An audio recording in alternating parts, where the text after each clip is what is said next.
Hello and welcome to the latest episode of Harmonious World.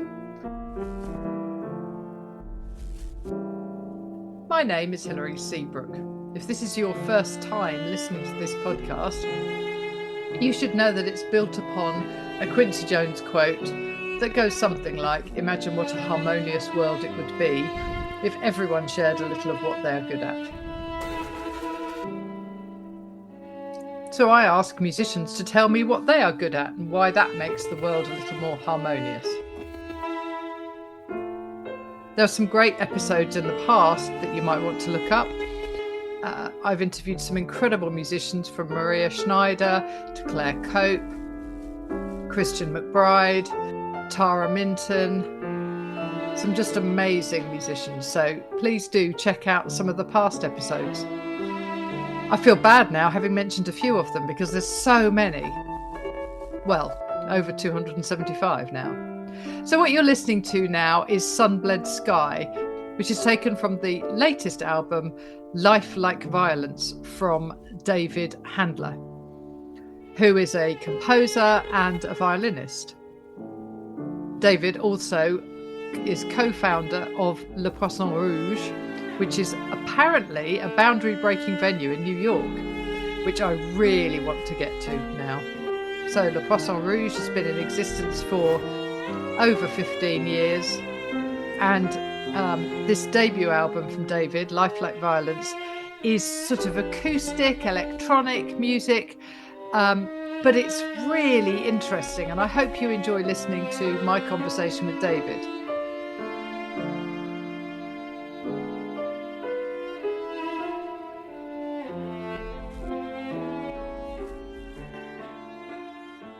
Hello, how are you?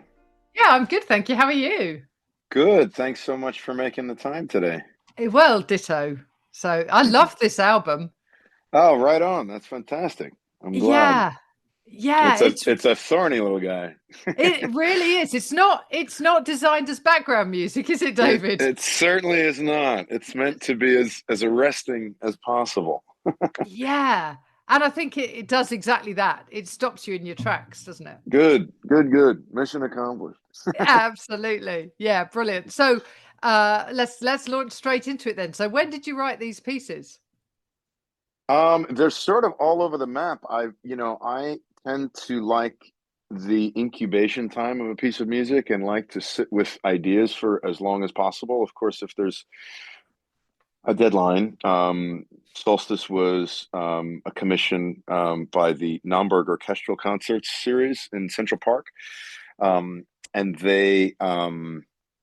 that's actually the longest running free classical music series, I think, in the US.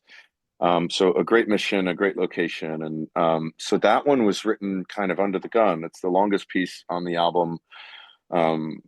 For symphonic work or chamber symphony, it's symphonic work, it's short, but the longest on the album is about 15 minutes or so, I think. I didn't have too much time, about a couple of months or a season or so for that one. And then there's another, which is sort of more of a sound collage, which actually has my spoken word in it. It's my voice, not my story, but that some of the artifacts, some of the samples are 20 years old.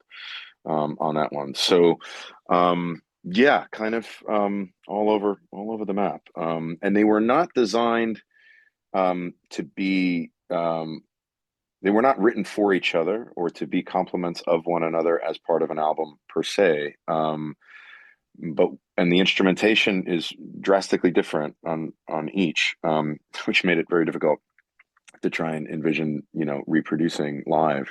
So I haven't. But what they have in common is this friction, this struggle. I refer to the album as the sound of my psyche, and I think that's probably true in a lot of ways. I'm all over the thing, blood, sweat, and tears, but really like wrote everything. Play most of the instruments on most of the tracks, except for Solstice, which is there's actually a bonus version coming out with a 30 or 35 piece orchestra in Central Park that comes with the vinyl package on Bandcamp as a bonus in a few weeks.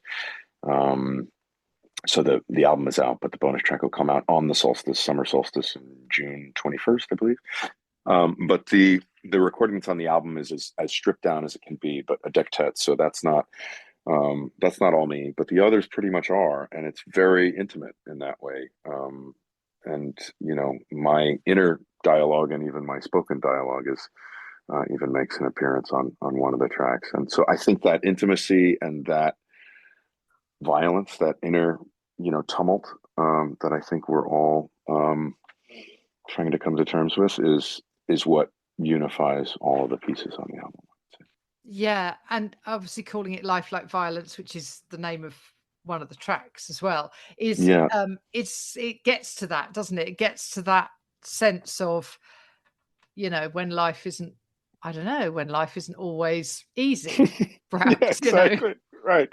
It's the opposite of easy listening in that regard. It is meant to arrest. It is not meant to be listened to while doing other things. I appreciate the sort of escapist potential of music and people's wish to use it for that purpose. I sometimes do also, but I think there's at least as much room for music that is introspective or brings you in. As dark and painful as that can sometimes be, I think it can be therapeutic in that way. I like music as a pacifier, but that is not what this is. It is the sound of my head, and maybe not so dissimilar from other people's heads. But we live in an era where music is meant as almost like a wallpaper or a background. There's a lot of playlists that are designed or curated with activities in mind. Music to barbecue to, music to study to sleep to. Yeah. I don't know what this would be to, but definitely to go inward. And I think that is a type of listening that I think now being present and slowing down is so important for us. And we do it, some people through meditation. I think we can do it through art too, but not if a lot of other things are going on. And people, I think, respect single-minded attention as they meditate or do a other, let's say, wellness practice, or even in some forms of art. You would never turn on a film and then go into the other room and start vacuuming. And so I think there's room for some music to be listened with that single pointed attention. And in that respect, it's very narrative. There's a lot of storytelling going on, and I am very much in awe of the hypnotic potential of music, that it can sort of rouse a soldier to battle, or a baby to sleep, or a couple to dance, without context of characters or dialogue, or any of that sort of earthbound reference points. And I think that can be quite transcendent. And so, yeah, there is a lot of narrative in it, and there's a lot of music commenting on itself, or, you'll have long narratives or long, melodic material that is actually assaulted by other instruments in the group. So in that respect, there really is a lot of the piece, attacking itself, sometimes eating itself from the inside out. And, and the narrative often is whether or not the idea survives. Sometimes it's obscured in the beginning, as it is in Lullaby for Piano and Electronics, which is, of course, a classic archetypal form, the lullaby, which has that hypnotic quality, meaning the lullaby in general, not necessarily mine. But I wrote it a very sort of, on the nose lullaby, in order to process it so heavily that it's sort of beyond recognition in the beginning. And you have the restless throes of the would-be sleeper included in the lullaby. And then somewhere midway through, the veil is lifted, or that window kind of opened, and what you have is sort of unadorned, that simple piano material right there in front of you, where it was all along, but this time revealed. So in that piece, let's say, the music survives, and then others it doesn't. It gets destroyed. Yeah, so it's really interesting you should talk about that, because that was on my list of things. I want to play a clip from the lullaby for Piano and Electronics, at this point in the podcast anyway.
That's a really interesting piece because, as you say, at the beginning, you're like, this isn't a lullaby. This isn't going to It's not set what I signed anybody up to for. sleep. Yeah, exactly. I didn't I pay for thought this. lullaby, but actually it is that sense of where you are when you need a lullaby. Yeah, exactly. I mean, it's almost you know how like when if you meditate or try to sleep, it's not altogether different. There are these intrusions, these ideas that come in and disrupt. And when you put on like music to sleep to, let's say, or something, it would be all of what there is to for that serenity to be more possible. And this has that and ultimately reveals that at the end. But for all of um, the entire first half of the piece, it's with all the restless inclusions of that. Um, yeah, that would be sleeper, that person who's, so it includes all of that rupture or all of those throws. Um, and in that sense is very narrative because it's showing you that beginning, and then in the middle when the filters are removed, it's meant to be sort of an aha moment or a reveal, if you will, where it's like, oh yes, that material was all part of the violence, but in fact when um, unadorned, it's actually not very violent at all. Right. And so there's a progression there. um, and I think in that sense, a lot of the ideas, in the music are mocked or teased or attacked by other instruments, other motifs. And, in the case of Sunblood Sky, for instance, that, this is a very heart on sleeve romance and written in, a 152-year-old, 200-year-old style. Um, and then there's this sound of machinery that continues just relentlessly to pummel this unadorned song. And in that case, the melody perseveres as well. It continues unflinching, unwavering, to its rightful end, but not without that constant interruption. And I think that is sometimes a reflection of how I create. That there's sometimes it's hard for me to give myself permission to write something on the nose. I'm working on it, and yet, I wonder what the result will be if I succeed at being able to do that. The music will be, quite different. In some ways, I think I probably already sound different than the album. It takes a long time to put an album together, so I've come to realize this is the debut album. I've been on many other people's albums, but this is the first time making one of my own, and so much of it, I'm a collaborator in so many ways. Like, LPR, the venue that I founded, is absolutely a big team effort. Ensemble LPR, its namesake's orchestra, same. And I think in order to claim my own music again, I've been a musician since I was 3 years old. There was to return full circle to my own artistry. I think I almost needed to retreat. And this is, there isn't that much collaboration on this album. And it's not that I don't like people. It's not that I don't want, input. But I think in that way, yeah, my sound is already different because the making of an album, especially obsessive as I am, takes a long time. And I made films for each of these pieces, each of which was its own endeavor, its own like company, basically. Um, so it's been a long time coming. Yeah. Yeah. It sounds like a really fascinating and very personal project, but that Yeah. can also convey so much to the listener, which I think is great. I love the catharsis of music like this. I've Mm. funnily enough, in the last week, I've heard and experienced lots of music which is challenging, Mm. which is not kind of, you know, a blues or a song or you know what I mean? There's something that's got Yeah. something different about it. And I'm not comfortable with that, but that's Mhm. okay. Do you know what I Yeah. mean? It's like, I've discovered people whose work I've never listened to before that I've kind of heard about and gone, yeah, okay, I kind of get that you do that, but I don't want to listen to it necessarily. And I've been in a Right. situation where I have and I've loved it. Really, like it's got into my soul. And I feel like that with this album, that it's Wonderful. kind of It's like clawed its way into my soul without me wanting to. Yeah. Well, that's wonderful. And I don't blame you or anyone for resisting at first. It's I mean, I've heard the perspective before and I get it. Some people say like, isn't life hard enough already? Like, do we really need to get struggle in our art? But and why way back when, listen to a Beethoven symphony or something too. I mean, there's something in the arc and in that triumph of the call it human spirit or whatever. I mean, it's actually a very optimistic album. When I think about it, it's talking about the musical narrative or sometimes musical material getting assaulted by itself or attacking itself. And when I think about it, though, I was saying like some ideas survive and some don't, but really, actually, most of them do. We talked about Lullaby being revealed, and the second half of the piece being, you know, um, the pure idea, or Sunblood Sky being beaten up by, the sound of machinery, and yet never really stopping and making it through to the end. Solstice has a lot of um, antagonism in it, or different seemingly disparate ideas. It's written for a divided string orchestra or two string orchestras that are fighting each other often, but ultimately it's a very hopeful piece. Like, there's in the middle like these seemingly disparate ideas that are like satellites in the beginning. One is a waltz and sort of represents kind of whim or fancy, and then the other is sort of coal miners, meant to be like physical drudgery, like heavy physical labor. I use the practice mutes and a lot of extended techniques for that grit. Um, and then this kind of more ethereal, transcendent, like ostinato that comes back, and but they are presented at first as very disparate elements, and then they kind of coalesce in the beginning. Sorry, rather in the middle, and kind of emphatically like align in this almost dub like dirge in the middle. And then the entire second half is meant to be this liftoff of the spirit, and um through that ostinato that everybody then kind of locks in with, and you realize that, oh, all those, the waltz can fit into that, and the manual labor can fit into that. And then it really is quite hopeful. So, for as much as the title might suggest otherwise, and some of the dissonance might feel otherwise, I think it's actually a very hopeful piece of music, and set of music. And I mean, yeah, without conflict, I mean, a film would be, or a book, or anything else that takes place over time, um, would be pretty ineffective, I think. And so music maybe doesn't have to do that, but I like it when it does. Yeah. And actually, isn't there's something about life, life throws us stuff and we have to deal with it. And Yeah, we have all survived all of that up to today. Do you know what I mean? We're exactly. here. We are evidence of our survival of that. Yeah, yeah, Yeah, exactly. So in a by way, our that being. violence is what we deal with, and how you deal with it, Yeah, is very absolutely. interesting. Yeah, and that's why there's no punctuation in the title, and I thought about that for a while. It could be read hyphenated, lifelike violence, which would be almost like a warning on maybe like a digital piece of media or a video game or something, that like what Yeah, you're going to see or experience is lifelike. yeah, But if it were, I didn't want to hyphenate it and make it that. I also didn't want to sort of put a comma, like life, just like violence is blah blah blah.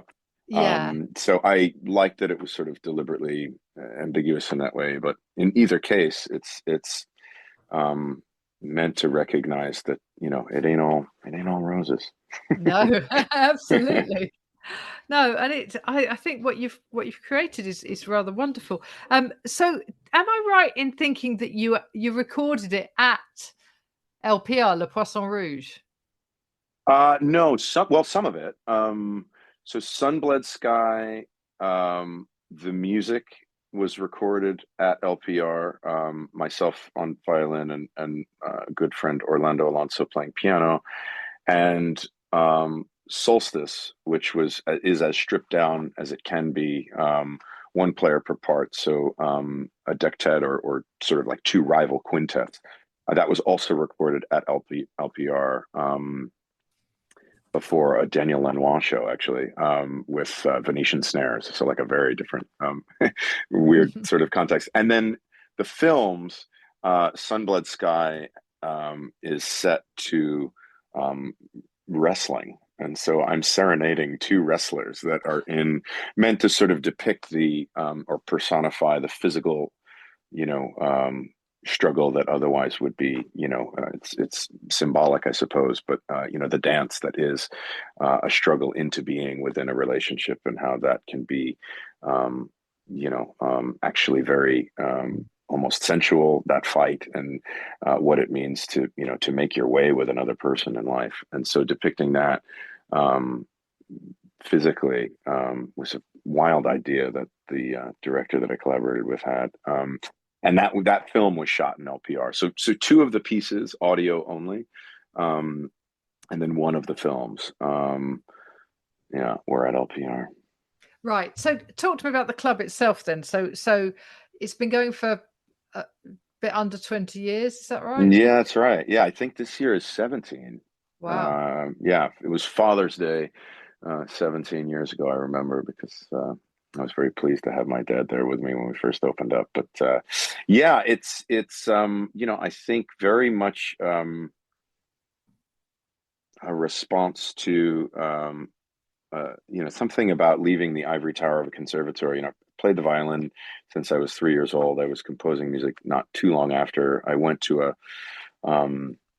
performing arts school where many of my friends were non-musicians, but they did know what it was to be devoted to a craft, and but they didn't know much about classical music, and they were, either at the end of school or after having graduated, really curious about what it was that I was doing umpteen hours a day, and didn't know Mahler from Mozart or key signature from a time signature, and they were, didn't know where to begin, really. The concert environment was very, in their minds, very sterile and sometimes cost prohibitive. Didn't know when to clap, when to cough.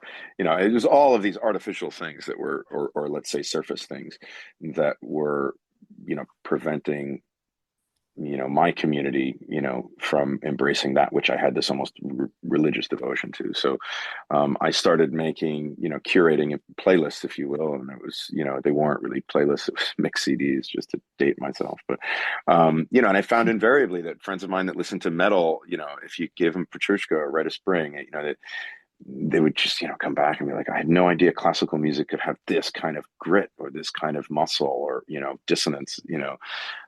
Friends of mine that like jazz, might hear some of the same voicings that they love in Bill Evans, in French Impressionist composers that they didn't know, or friends that used to like to go out to, to clubs. It's like, do your same free ritual and maybe listen to this instead, Steve Reich or other, Philip Glass or other American novelists. So that, was really enlightening to me. And I think I was probably, if I'm really looking at it, I was looking to, to kind of, to relate, I think, leaving conservatory, it's a precious thing to be able to specialize and indulge in the thing that everyone else around you also loves. But it can feel kind of cultish if it doesn't come back full circle and relate to other people outside of, that highly specialized, community. And I didn't want to leave and only play with and to other musicians, or, a largely, elderly public, which,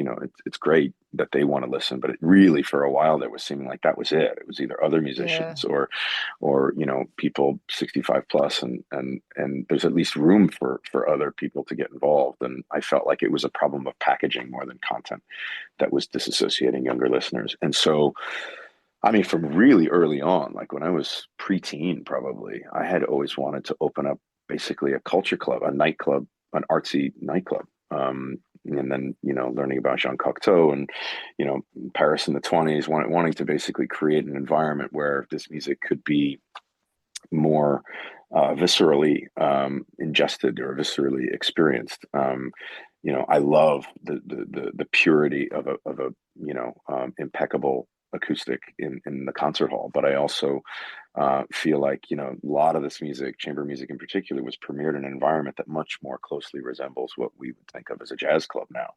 There was food Yeah. and drink and talking and, responding even verbally to the music sometimes. And so, I feel like, there was at least as much room for a few, um, environments that were more akin to that. And so yeah, out of that LPR, came to be. And me like deliberately eclectic programming of the highest order, wanting to challenge people and offer as, push the popular palette as far as we could. Yeah. Fantastic. That's brilliant. So talk to me about when the new version of Solstice comes out.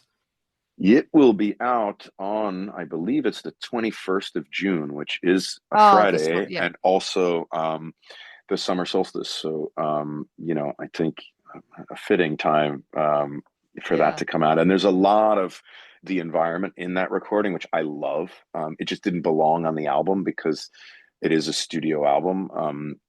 But because it's live, because it was outdoors in Central Park, at one point the birds just go for it and like really are feeling, I don't, and they're a part of the music. And there's actually a plane overhead that takes off like right close enough that you can hear the jet, like right when, just at the end of the piece, which is like, Wow. couldn't have orchestrated a better Yeah. situation.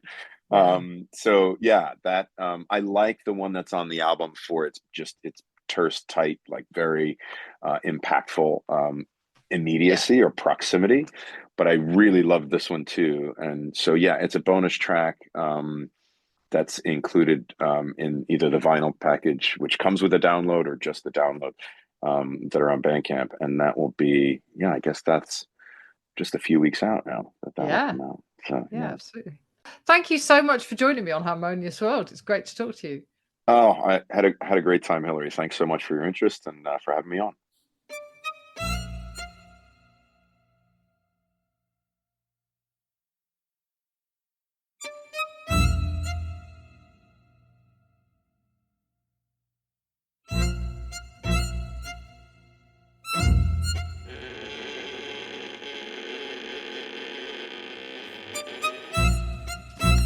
I hope you enjoyed listening to that conversation with David Handler. So what you're listening to now is that version of Solstice that he was talking about, which is the pared down version on Life Like Violence. And the new version is out either now when you're listening to this, or is out very soon. All the links are in the show notes. Please do feel free to share and subscribe and comment and all of the rest of it. All of the links are in the show notes, so please do get in touch. And thanks for listening once more to Harmonious World.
Thank you for listening to the latest episode of Harmonious World. My name is Hilary Seabrook, and it's a great delight to bring this series of discussions with musicians and composers and writers and all sorts of people to you. Obviously, there's no point in having a podcast if people aren't listening, and I'm very grateful to my listeners for doing so. Thanks also to Joe English for composing and performing this new theme tune. So wherever you get your podcast, you can leave a review. You can share this with your friends and family, either as a link or on social media and that sort of thing. I'd be really grateful for that. Don't forget that you can subscribe now. There's a link wherever you get your podcasts. So have a great week, and please remember why I started this, which is just to try and make the world a little more harmonious. Thanks for listening to Harmonious World.